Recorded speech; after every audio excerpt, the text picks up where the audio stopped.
తెలంగాణ రాష్ట్రంలోని 12 యూనివర్సిటీలో ఆందోళన కొనసాగుతుంది. ఇక్కడ పార్ట్ టైం ఉద్యోగులతో పాటు కాంట్రాక్ట్ ప్రొఫెసర్లను కూడా ఇక్కడ రెగ్యులరైజ్ చేయాలన్నటువంటి ఒక డిమాండ్ అయితే వినిపిస్తుంది. ప్రస్తుతానికి ఇక్కడ కాకతీయ యూనివర్సిటీలో ఉన్నాము.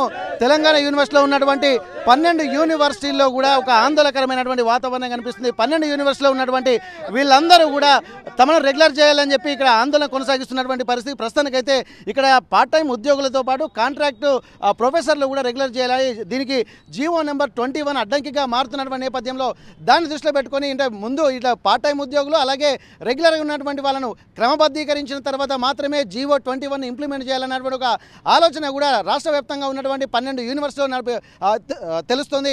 ఇక్కడ పార్ట్ టైం ఉద్యోగులకు సంబంధించి 900 పైచిలుకున్నారు. అలాగే కాంట్రాక్ట్కి సంబంధించి కూడా 1250 మంది పైచిలుకున్నారు. అయితే వీళ్ళందరి సమస్యలు పరిష్కరించాలని చెప్పి ఒక్కొక్క దిశ నుండి ఒక్కొక్క రోజుకొక కార్యక్రమం అయితే రూపు తీసుకుంటుంది. ప్రస్తుతానికి కాకతీయ యూనివర్సిటీలో ఉన్నాము. మనం ఇక్కడ కాకతీయ యూనివర్సిటీ సెకండ్ గేట్ నుండి ఇక్కడ అడ్మినిస్ట్రేషన్ బిల్డింగ్ వరకు ర్యాలీగా ఇక్కడ పార్ట్ టైం ఉద్యోగులు కూడా ఉన్నారు. ప్రస్తుతానికి అయితే వాళ్ళతో మాట్లాడదాం. ప్రస్తుతానికి తిరునారు శేష్ గారు, ఇప్పుడు మీరు చెప్పండి సార్, ఇప్పటి వరకు రెగ్యులర్ తెలంగాణ వచ్చిన తర్వాత మేము అన్ని నీళ్లు నిధులు నియామకాలని చెప్పి అన్నారు. అప్పటి నుండి అసలు రిక్రూట్లు కూడా లేవు. దాదాపు 2012 లాస్ట్ రిక్రూట్మెంట్ అని చెప్పి అంటున్నారు. అప్పటి నుంచి ఇప్పటిదాకా రిక్రూట్లు కూడా లేకపోవడం వల్ల తమ ఏజ్ బార్ అయింది. అప్పటికి మళ్ళీ కాంపిటీషన్ తట్టుకోలేని పరిస్థితి ఉందని చెప్పి చాలామంది ఇటు రెగ్యులర్గా పార్ట్ టైము ఉద్యోగులు అలాగే కాంట్రాక్ట్ ఉద్యోగులు కూడా వాపోతున్నటువంటి పరిస్థితి.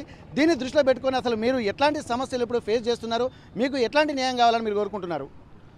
తెలంగాణ రాష్ట్రం ఏర్పాటైన తర్వాత 10 సంవత్సరాలలో రాష్ట్ర ప్రభుత్వ ఆధీనంలో ఉన్నటువంటి 12 యూనివర్సిటీల్లో ఎక్కడా కూడా ఒక్క శాశ్వత ప్రాతిపదికన అధ్యాపక ఉద్యోగాలను బోధనా సిబ్బందిని నియమించలే. ఈ 10 ఏళ్ళు ఇట్లనే పోయింది.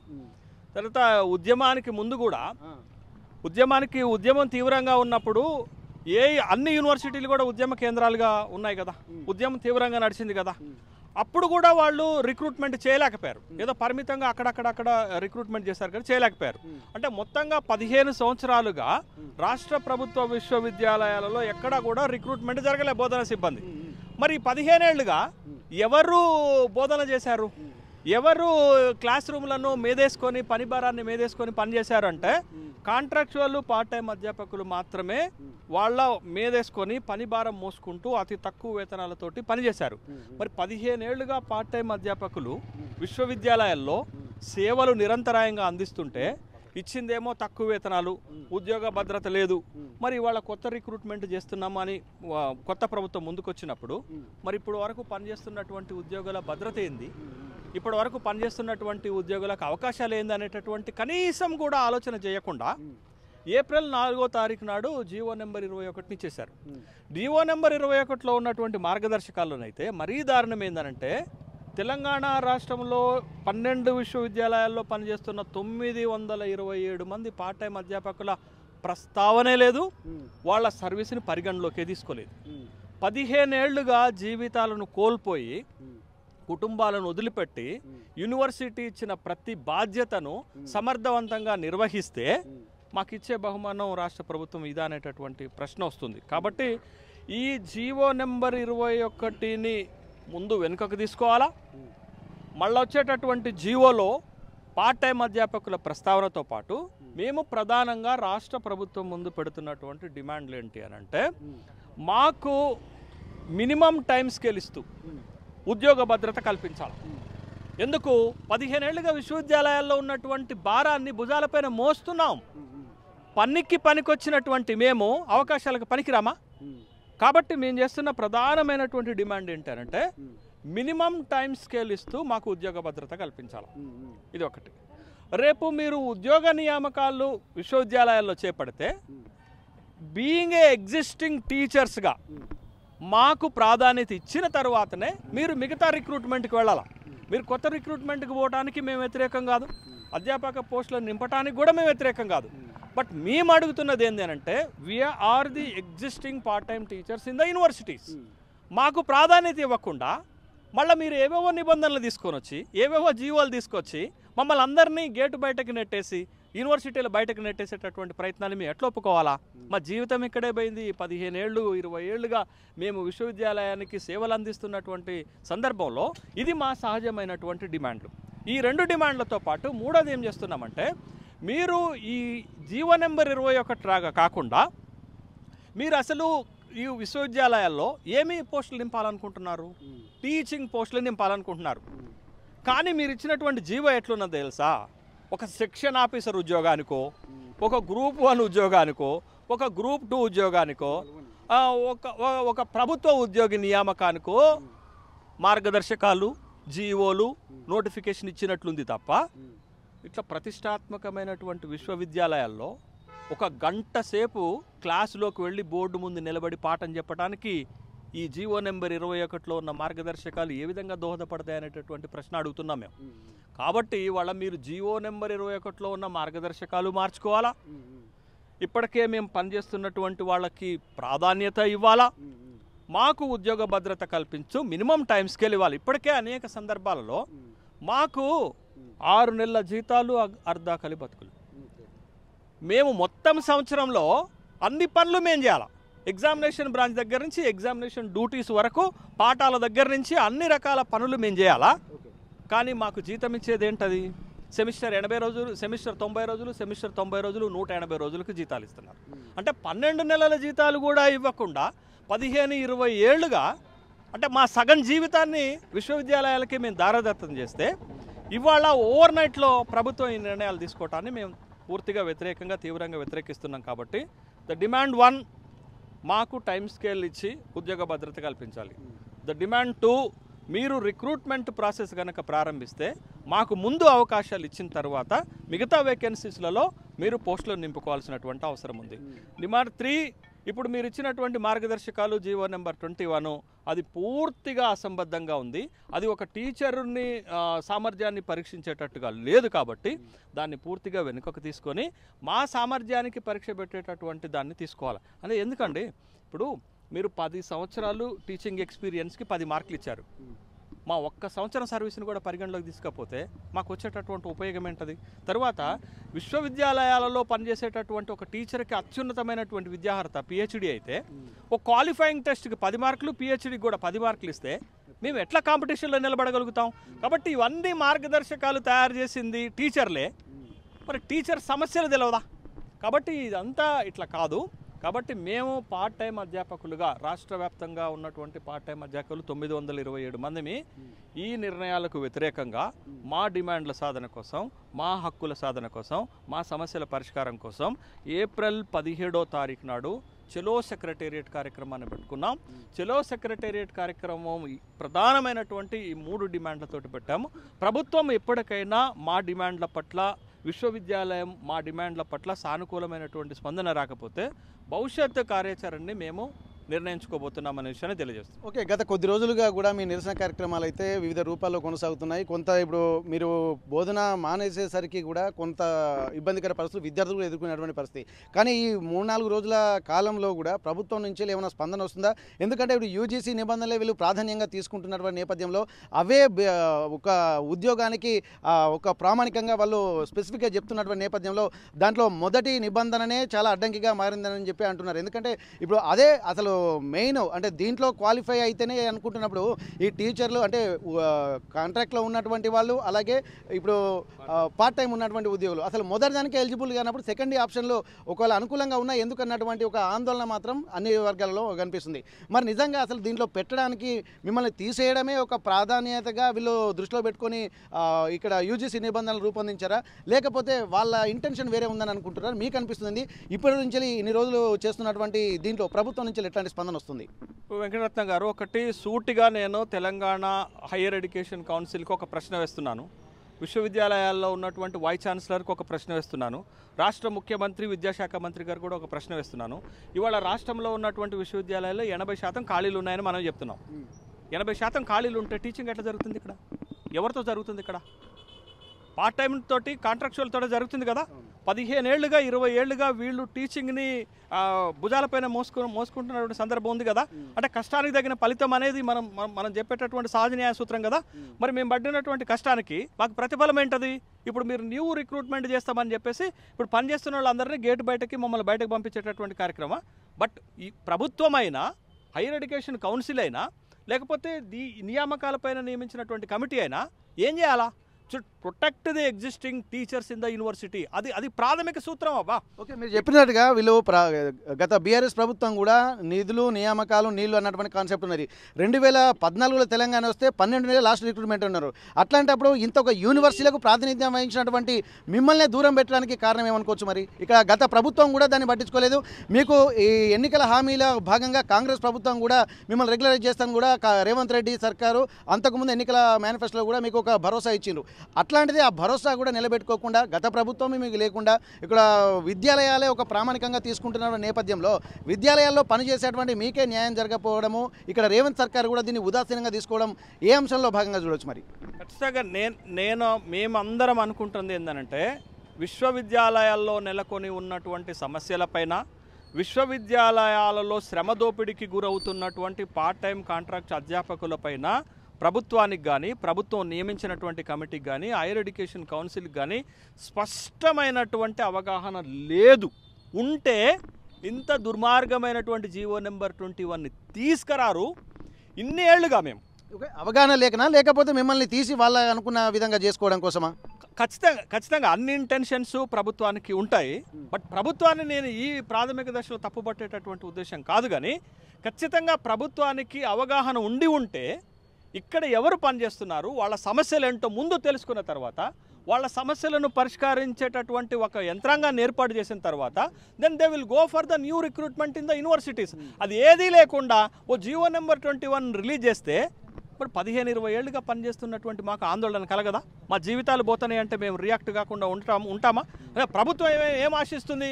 మేము ఏం చేసినా పార్ట్ టైం కాంట్రాక్ట్ అధ్యాపకులు వినాలి, పార్ట్ టైం అధ్యాపకులు మేము చేసినటువంటి నిర్ణయాలకు చప్పట్లు కొట్టాలి, ఆమోదించాలి, హర్షాత్రికాలు అంటే, అరే మా జీవితాలు పోతుంటే మీరు తీసుకున్నటువంటి నిర్ణయాలను ప్రశ్నించకుండా ఎట్లుంటామనేటటువంటిదే ఇక్కడ నేను మాట్లాడుతున్నాను. ఖచ్చితంగా ప్రభుత్వము న్యూ రిక్రూట్మెంట్కు పోవటానికి ముందే ఇక్కడ పనిచేస్తున్నటువంటి అధ్యాపకుల యొక్క సమస్యలను తెలుసుకోవాలా, వాళ్ళ డిమాండ్స్ తెలుసుకోవాలా, వాళ్ళని ఎట్లా అకామిడేట్ చేసుకోవాలో తెలుసుకోవాలా, వాళ్ళ ప్రయోజనాలు ఎట్లా కాపాడాలో తెలుసుకున్న తర్వాతనే వాళ్ళు వెళ్ళి ఉంటే ఈ సమస్య రాదు కదా. అంటే ఏది ప్రాధాన్యత కలిగినటువంటి అంశమో తీసుకోకుండా ఏకాఏకిన జీవో నెంబర్ 21ని రిలీజ్ చేస్తే జీవో నెంబర్ 21 కూడా యూజీసీ మార్గదర్శకాల మేరకుందా? లేదు. యూజీసీ మార్గదర్శకాల్లో 2 సెక్షన్సే ఉంటే 70 మార్కులకి 30 మార్కులకి అక్కడ వెయిటేజ్ ఉంటే మీరు ఒక కొత్త సిస్టాన్ని తీసుకొచ్చి ఇక్కడ వాళ్ళు అనుకుంటుంది ఏంటది? వాళ్ళు క్వాలిటీని ఎంకరేజ్ చేయాలా, ప్రతిభను ఎంకరేజ్ చేయాలంటే 15-20 ఏళ్ళుగా క్వాలిటీ, ప్రతిభ, క్వాలిఫికేషన్స్ లేకుండానే పనిచేస్తున్నారన్నది మీ ఉద్దేశమా? ఇవాళ నెట్, స్లెట్లు, గోల్డ్ మెడల్, పిహెచ్డీలు, అన్ని జాతీయ అంతర్జాతీయ క్వాలిఫికేషన్స్, పరిశోధనలు దిట్టైనటువంటి వాళ్ళందరూ కంటే కూడా మీరు తీసుకునేటటువంటి వాళ్ళు గొప్ప క్వాలిఫికేషన్ ఉన్నటువంటిది మీరు ఎట్లా భావిస్తారు? ఇవాళ జీవో నెంబర్ 21లో 3 కేటగిరీలు పెట్టారు. మొదటి కేటగిరీలోనే ఫిల్టర్ చేసేటటువంటి దుర్మార్గమైన ప్రక్రియ అసలు మీకు ఎవరిచ్చారు? ఎంత ఆవేదన ఉన్నదేనంటే ఇప్పుడు ఈ జీవో నెంబర్ 21 పైన లేకపోతే విశ్వవిద్యాలయాల్లో రిక్రూట్మెంట్ చేయడానికి వైస్ ఛాన్సలర్ల కమిటీ వేశారు. ముగ్గురు వైస్ ఛాన్సలర్లు కూడా ఇట్లా వచ్చిన వాళ్ళే, పార్ట్ టైం నుంచి కాంట్రాక్చువల్ నుంచి రెగ్యులర్ అయినటువంటి వాళ్ళే. వాళ్ళకి అణువు తెలుసు, ప్రతి సమస్య తెలుసు. మరి తెలిసిన వాళ్ళు ఇంత దుర్మార్గమైన జీవనం కమిటీ ట్రాన్స్పరెన్సీగా పనిచేసిందని అనుకుంటున్నారా మీరు? లేకుంటే ప్రభుత్వ ఒత్తిళ్ల మేరకే ఇది వీళ్ళు తయారు చేశారా, లేకపోతే ప్రభుత్వం తయారు చేసి ఇచ్చిందే వీళ్ళు కమిటీ ఇచ్చిందని అనుకోవచ్చా? ప్రభుత్వము కేవలం కమిటీ అపాయింట్ చేసింది. ఈ కమిటీ ఇచ్చినటువంటి report higher education council release చేసింది. ప్రభుత్వానికి మా నుండి వ్యతిరేకత వస్తున్న తర్వాత ప్రభుత్వం ఇప్పుడు ఆలోచనలో పడింది. అరే ఎక్కడ దుర్మార్గం అంటే అసలు సమస్యలు తెలిసిన వాళ్ళే సమస్యలు పరిష్కారం చేయకుండా ఇవాళ ప్రభుత్వాన్ని ఇరుకాటంలో పెట్టడానికి ఇది ఇచ్చారా? ప్రభుత్వాన్ని బదనాం చేయడానికి ఇది ఇచ్చారా? ప్రభుత్వాన్ని బదనాం చేసేటటువంటి కార్యక్రమానికి ఇవాళ ఈ కమిటీ కానీ హైయర్ ఎడ్యుకేషన్ కౌన్సిల్ కానీ పాల్పడుతుంది అనేటటువంటి అభిప్రాయం కలగకుండా ఎట్లా ఉంటుంది? కాబట్టి ఇవాళ ఇంత దుర్మార్గం ప్రభుత్వానికి మా సమస్యలపైన అవగాహన లేదండి. ఎవరు చెప్పాలా? కమిటీ చెప్పాలా? హైయర్ ఎడ్యుకేషన్ కౌన్సిల్ చెప్పాలా? ఇక్కడ యూనివర్సిటీలో ఉన్నటువంటి యంత్రాంగం చెప్పాలా? ఇవన్నీ జరగకుండా ఈ జీవో నెంబర్ 21 ఇచ్చి మేము గత 10-15 ఏళ్లుగా కన్వర్షన్ ఏమంటే ఇవ్వలేని దుర్మార్గ వ్యవస్థ ఇక్కడ నెలకొని ఉన్నది. 10 ఏళ్ళు చీకటి బతుకులు మావి. అరే పార్ట్ టైం నుంచి కాంట్రాక్చువల్ కన్వర్షన్ చేయడానికి ఒప్పుకోనటువంటి వాళ్ళు ఇవాళ మీరు ఏకాఏకిన రిక్రూట్మెంట్కి ఎట్లొస్తారు? అంటే మా ప్రయోజనాలను కాపాడేటటువంటి ఇంట్రెస్ట్ ప్రభుత్వానికి లేదా, యూనివర్సిటీలకు లేదా, హైయర్ ఎడ్యుకేషన్ కౌన్సిల్కి లేదా, ఈవెన్ కమిటీ వేసినటువంటి ముగ్గురు వైస్ ఛాన్సలర్కి లేదా? అరే మీరు రిటైర్ అయిన తర్వాత కూడా మీకు వైస్ ఛాన్సలర్షిప్స్ వస్తాయి. మా జీవితాలు, అరే మా వయసు అంతా పోయింది యూనివర్సిటీలోనే, ఇంకేం చేయాలి మేము? అంటే మీకేమో రిటైర్మెంట్ అయినా కూడా పదవులు కావాలా? మేమేమో ఇంకా ఇట్లనే గాడిద చాకరీ, గొడ్డు చాకరీ చేసుకుంటూ మాకు ఇంపార్టెన్స్ లేకుండా ఉంటుందా? ఇది చాలా దుర్మార్గం. దీన్ని వెంబటే వెనుకకు తీసుకోవాలా? వెనుకకు తీసుకోవటమే కాదు, ఖచ్చితంగా 2 డిమాండ్లను రాష్ట్ర ప్రభుత్వం సానుకూలంగా స్పందించాలి. ఒకటి, మా అందరికీ ఉద్యోగ భద్రత కల్పించాలి, టైం స్కేల్ ఇవ్వాలి. రెండోది, రిక్రూట్మెంట్ కనుక మీరు మొదలు పెడితే మమ్మల్ని అందరినీ మేము ఉన్న పొజిషన్లో మమ్మల్ని రిక్రూట్మెంట్ చేసిన తర్వాత మీరు కొత్త ఖాళీలు ఉన్నాయి ఇంకా అక్కడ చేయండి రిక్రూట్మెంట్. 2800 అధ్యాపక పోస్టులు 12 విశ్వవిద్యాలయాల్లో ఖాళీ ఉన్నాయి. మొత్తంగా ఇచ్చిన 2200కే కంప్లీట్ అయితే మిగతా 700-800లో మీరు రిక్రూట్మెంట్ చేసుకునే అవకాశం ఉంది. ఎందుకు చేయరు అక్కడ? కాబట్టి ఇప్పటికైనా, ఇప్పుడు వారం రోజులుగా మేము ఆందోళన చేస్తుంటే ప్రభుత్వం వైపు నుంచి ఒక్క హామీ అన్న వచ్చిందా? ఏం బాధ లేదు, మీకు ఇబ్బంది లేదు. Of the record, on the record the government has to take any initiation to give a protection to the part-time teachers and contractual teachers in the university. ఎందుకు ప్రభుత్వం ఎందుకు? ఇప్పుడు గత ప్రభుత్వం దుర్మార్గ ప్రభుత్వం అని మీరే చెప్పారు కదా. విశ్వవిద్యాలయాల్లో రిక్రూట్మెంట్ చేయకుండా తక్కువ జీతాలతోటి వీళ్ళని పని చేసుకుంటుందని మీరే చెప్పారు కదా. మరి మీరు వచ్చిన తర్వాత జరుగుతున్నది ఏంటది? వాళ్ళకి ఏమైనా భిన్నంగా జరుగుతుందా? ఓకే, ఇక్కడ మనం గమనించాల్సినటువంటి అవసరం ఏంటంటే, గత ప్రభుత్వము అప్పటి నుండి ఇప్పటి వరకు రిక్రూట్మెంట్ జరగలేదు. 2012 నుండి ఇప్పటి వరకు రిక్రూట్ చేయకపోవడం వల్ల కూడా అసలు వీళ్ళు కనుక బోధన చేయకపోతే యూనివర్సిటీలు కుంటుపడిపోయేటువంటి అవకాశం ఉంటుంది. కేవలము కాంట్రాక్ట్ అండ్ పార్ట్ టైం ఉద్యోగుల వల్లనే ఇక్కడ యూనివర్సిటీలు నిలబడ్డాయి అన్నది కూడా ఒక నిర్వివాద అంశంగా మారుతుంది. అట్లాంటి సమయంలో ఇక్కడ పరిగణలోకి తీసుకురాకుండా జీవో నెంబర్ 21 తీసుకొచ్చిన తర్వాత ఇన్ని రోజులు సర్వీస్ చేసినటువంటి వీళ్ళందరినీ ఉద్యోగాలు తొలగించి ఒక ప్రతిబంధకాన్ని సృష్టించేటువంటి కార్యక్రమం కూడా జరుగుతుంది. ఇది ప్రభుత్వ ఆలోచనలో లేకున్నా కానీ వీళ్ళు ఒక కమిటీని వేశారు. ఇక్కడ ముగ్గురు వీసీలను తోటి ఒక కమిటీ వేసిన తర్వాత ఆ కమిటీ నియమించినటువంటి వాళ్ళు కూడా ఇట్లాగే పార్ట్ టైం ఉద్యోగుల నుండి అలాగే కాంట్రాక్ట్ నుండి వాళ్ళు ఈ స్థాయికి వచ్చినటువంటి వాళ్ళు ఉన్నారు. కాబట్టి సమస్యలన్నీ అవగాహన ఉన్నప్పటికీ కూడా వాళ్ళు ఇలా చేయడం కూడా తగదు. ఒకవేళ ప్రభుత్వాన్ని కూడా తప్పుదో పట్టించేటువంటి అంశంగా కూడా దీన్ని పరిగణించాల్సినటువంటి అవసరం ఉంటుంది. మరోవైపు చూసినట్టయితే కాంట్రాక్టు ఉద్యోగులకు సంబంధించి కూడా ఒక ప్రభుత్వం గతంలో హామీ ఇచ్చింది. తెలంగాణ ప్రభుత్వము రిక్రూట్ చేసుకుంటారని చెప్పి హామీలు ఇచ్చి నిలబెట్టుకోలేకపోవడం వల్ల కాంగ్రెస్ ప్రభుత్వము అధికారంలోకి రాకముందు కూడా వీళ్ళకు ఒక భరోసా ఇచ్చింది, ఖచ్చితంగా మేము మిమ్మల్ని రిక్రూట్ చేసుకుంటాము, రెగ్యులర్గా నియమిస్తామన్నటువంటిది. కానీ ఇప్పటికి కూడా అది అమలు కాకపోవడం వల్ల, కొత్త జీవో తీసుకురావడం వల్ల కూడా అనేక కుటుంబాలు ఇక్కడ తెలంగాణ ఉద్యమంలో కూడా క్రియాశీలక పాత్ర పోషించినటువంటి వాళ్ళందరూ కూడా రోడ్డున పడేటువంటి అవకాశం ఉంటుంది. వాళ్ళ ఏజ్ బార్ అయిపోయినటువంటి నేపథ్యంలో మళ్ళీ కొత్త ఉద్యోగాలు చేసేటువంటి పరిస్థితి లేదు. ఇప్పుడు ఉన్నటువంటి ఉద్యోగాలని మళ్ళీ వెతుక్కునేటువంటి పరిస్థితి లేదు. కాబట్టి అనేక అంశాలు కూడా వాళ్ళ కుటుంబాలను కూడా రోడ్ల మీద పడేటువంటి అవకాశం ఉంటుంది. దీనికి సంబంధించి 2 ప్రధాన డిమాండ్లు అయితే వీళ్ళు వినిపిస్తున్నారు. ఒకటి, ఆ స్కేల్ ఇవ్వాల్సినటువంటి అవసరం ఉంటుంది. మరోవైపు రెగ్యులర్గా వీళ్ళను నియమించిన తర్వాత మాత్రమే ఇక్కడ జీవో నెంబర్ 21 ఇంప్లిమెంట్ చేయాలన్నటువంటి ఒక ఆలోచనలు కూడా చేస్తున్నారు. ఇంకా మహిళా ఉద్యోగులు కూడా చాలా వరకు వాళ్ళ ఆలోచన, వాళ్ళ ఆవేదన అంతా ఇంత కాదు. ఇప్పటి వరకు ఎంతో తెలంగాణ ఉద్యమంలో మేము ఎంత ఇబ్బందులకర వాతావరణం ఉన్నా కానీ యూనివర్సిటీలు నిలబెట్టినటువంటి మేము ఇక్కడ అనేక ఇబ్బందులు పడుతున్నారని చెప్పి అంటున్నారు. మేడం చెప్పండి, ఇప్పటి వరకు చూసినట్టయితే ఇక్కడ మహిళా ఉద్యోగులనే కాకుండా ఒక తెలంగాణ ఉద్యమం అంటే యూనివర్సిటీలో నిలబెట్టేటువంటి వ్యవస్థ, ఎందుకంటే దాన్ని ఎవరు కాదనలేనటువంటి విషయం ఇప్పటి వరకు. అట్లాంటప్పుడు మీరు ఎదుర్కొంటున్నటువంటి ఇబ్బందులేని ఎట్లాంటి పరిస్థితుల్లో మీరున్నారు? ప్రభుత్వం నుంచి ఎందుకు హామీలు రావట్లేదు అనుకుంటున్నారు? సార్, మేము గత ప్రభుత్వాన్నే, టీఆర్ఎస్ ప్రభుత్వాన్ని అధికారంలోనికి రాకుండా చేయడానికి కాంగ్రెస్ పార్టీ అధికారంలోనికి రావడానికి కారణం ఏంది? మా సమస్యలు గతంలో ఉన్న ప్రభుత్వం పరిష్కరించలేదు కాబట్టి 10 సంవత్సరాల కంచెలి మాతో పాటు ఉద్యమంలో పాల్గొన్న పార్టీ మమ్మల్ని అణచివేసింది. ఎలాంటి బెనిఫిట్స్ పొందుకోలేదు. కాబట్టి ఈసారి కాంగ్రెస్ పార్టీకి మేము అధికారాన్ని ఇచ్చినాం. ఇప్పుడు కాంగ్రెస్ పార్టీ అంటే ఏమంటున్నారు వాళ్ళ వాగ్దానం? ఇది ప్రజాప్రభుత్వము, ఇది ప్రజల పాలన అంటున్నారు. మరి ప్రజాప్రభుత్వంలో ప్రజాపాలన ఏది? మరి ఇక్కడ ప్రజాస్వామిక ప్రభుత్వంలో ప్రజల సమస్యలు పరిష్కరించబడాలి కదా. మరి ఈ విధంగా ప్రజలను అణచివేస్తే ఇది ప్రజాస్వామ్యం ఎట్లా అనబడుతుంది? ఇది నియంతృత్వ పరిపాలన అనబడుతుంది. కాబట్టి మేము తెలంగాణ ఉద్యమంలో కష్టపడి మేము ఉద్యమంలో పాల్గొని తెలంగాణ రాష్ట్రాన్ని తెచ్చుకొని మిమ్మల్ని సీఎం చేస్తే, మీరు సీఎం అయిన తర్వాత మమ్మల్నే బయటికి పంపించేసి కొత్త రూల్స్ అన్ని పెట్టి మీరు ఎంట్రన్స్ పెట్టి కొత్త వాళ్ళని తీసుకొచ్చి మరి మమ్మల్ని పంపిస్తాను. కానీ మేము తెలంగాణ రాష్ట్రం తెచ్చుకున్నది, మిమ్మల్ని సీఎం చేసింది మేము గతంలో ఉన్న ఉద్యమంలో పాల్గొన్న పార్టీని, టీఆర్ఎస్ పార్టీని ఓడగొట్టి మీరు అధికారంలోనికి రావడానికి మేము అవకాశం ఇచ్చింది దేనికి? ఆ ప్రభుత్వం ఆ పార్టీ పట్టించుకోలేదు కాబట్టి మీకు ఇచ్చిన అవకాశం. మరి అవకాశం ఇచ్చినప్పుడు మీరు కూడా టీఆర్ఎస్ పార్టీ లాగానే మీరు చేస్తున్నారు. కేసీఆర్ చేసినట్టే మీరు చేస్తున్నారు, అతను చేసినట్టే నిర్ణయాలు మీరు తీసుకుంటున్నారు. మాకు సమస్య ఉందని మేము ధర్నాలు చేసినా, ఉద్యమాలు చేసినా, మమ్మల్ని పోలీసు వాళ్ళు పెడతాను, అరెస్ట్ చేయిస్తాను, కథం 4 రోజులు వీళ్ళు ధర్నా చేస్తారు, ఊరుకుంటారు, వీళ్ళు ఇంతే కదా అంటున్నారు. అసలు ఇప్పుడు దేశానికి రాష్ట్రానికే విశ్వవిద్యాలయాలు అంటే ఆదర్శంగా ఉంటాయి. మేము ఒక పాఠాలు చెప్పే టీచర్లమే ఈ విధంగా ఉద్యమాలు చేసుకుంటూ ధర్నాలు చేసుకుంటుంటే మన రాష్ట్రం యొక్క భవిష్యత్తు, మన దేశం యొక్క భవిష్యత్తు ఎడిపోతే వాళ్ళు ఆలోచిస్తారా? పెద్ద పెద్ద మేధావులైనా కూడా ఇప్పుడున్న ప్రొఫెసర్లు కూడా మాలాగానే పార్ట్ టైం నుండి కాంట్రాక్ట్ నుండి ప్రొఫెసర్లు అయినరు. మరి అలాంటి వాళ్ళు మా కాడికి వచ్చేటానికి ఎగ్జామ్స్ రాసి ఈ 21 జీవో తీసుకొచ్చి ఉన్న వాళ్ళని మొత్తం అణచివేసి కొత్త వాళ్ళని తీసుకురావడానికి మేధావులకు కూడా తెలివి ఎక్కువైతే మంచి ఆలోచనలు చేయాలి. కానీ తెలివి ఎక్కువైతే ఇలాంటి తెలివి తక్కువ ఆలోచనలు చేస్తే ఎట్లా నిర్ణయాలు? ఈ తెలివి తక్కువ జీవోలు తీసుకొస్తే ఎట్లా? ఈ జీవోలు తీసుకొస్తే ఇప్పుడు తెలంగాణ రాష్ట్రంలో ఉన్న ప్రజలను ఏం చేద్దాం అనుకుంటారు? మా విశ్వవిద్యాలయం మా రాష్ట్రం మాది. ఈ రాష్ట్రానికి మీ సొంతంగా తెలంగాణ రాష్ట్రానికి చెందిన వాళ్ళం, కష్టపడి రాష్ట్రాన్ని ఎంతోమంది త్యాగం ద్వారా రాష్ట్రాన్ని సాధించుకున్నాం. మరి మీరు ముఖ్యమంత్రికి వచ్చిన తర్వాత ఏం చేస్తాను? గత ప్రభుత్వం ఏం చేసిండ్రో మీరు అదే చేస్తాను. మరి ఇదే విషయం తెలిస్తే మేము మళ్ళీ 3వసారి టీఆర్ఎస్ పార్టీకి అధికారం ఇద్దాం కదా.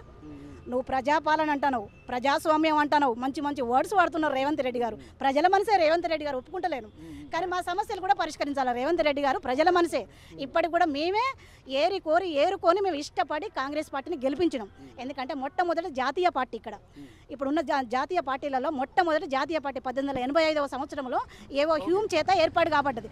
మరి అటువంటి సీనియర్ మోస్ట్ జాతీయ పార్టీకి చెందినటువంటి వ్యక్తి మా రాష్ట్రానికి ముఖ్యమంత్రి అయ్యిండు. తెలంగాణ రాష్ట్రానికి ప్రాంతానికి చెందినవాడే, ఆంధ్ర ప్రాంతానికి చెందినవాడు కాదు. మరి కాబట్టి మా రాష్ట్రానికి చెందిన వ్యక్తే మా సమస్యలు పరిష్కరించకుండా మమ్మల్ని అణిచివేస్తే మేము ఎవరి దగ్గరికి వెళ్ళాలి? ఇక్కడ రాష్ట్రాన్ని సాధించుకున్నాం, మేము ఆంధ్ర వాళ్ళ దగ్గరికి పోవాలా? మాకేం లేదు, మాకు ఉద్యోగ భద్రత కావాలి, టైం స్కేల్ కావాలి. మా రాష్ట్రాన్ని మేము సాధించుకున్నాం. రాష్ట్రంలో అన్ని పోస్టులు మాకు ఇప్పుడు స్థానికంగా ఉన్న వాళ్లకు నింపిన తర్వాతనే వేరే వాళ్ళని తీసుకోవాలి. ఈ జీవోను వెంటనే వెనక్కి తీసుకోవాలి. ఇంకోటి ఏంటంటే మాకు ఉద్యోగ భద్రత ఇవ్వాలి తప్పనిసరిగా. ఎందుకంటే మాకు నెంబర్ ఆఫ్ క్వాలిఫికేషన్స్ ఉన్నాయి, ఎంఏ, ఎంపీలు, పిహెచ్డి, పీడిఎఫ్ అవన్నీ ఉన్నా కానీ ఇప్పుడు మళ్ళీ కొత్త జీవో ఉండడం వల్ల మరి మీరు ఇట్లా అన్నీ చెప్తుంటే మరి ఇప్పుడు యూజీసీ నిబంధనలు అడ్డుకోవడంలో మీకు ఇబ్బంది ఏమన్నది? మరి యూజీసీ నిబంధనలు ఇప్పుడు ఎందుకంటే అవన్నీ పక్కన పెట్టేసారు, వీళ్ళకి ఇష్టం ఉన్నట్టుగా జీవో తీసుకొచ్చారు. ఎందుకంటే ఉన్న వాళ్ళను మొత్తం పక్కన పెట్టేసి ఈ పోస్టులు కూడా అమ్ముకొని కొత్త వాళ్ళని తీసుకొచ్చి మమ్మల్ని ఇంటికి పంపిద్దామని చూస్తారు. ఈ జీవో ఉద్దేశం ఏంది?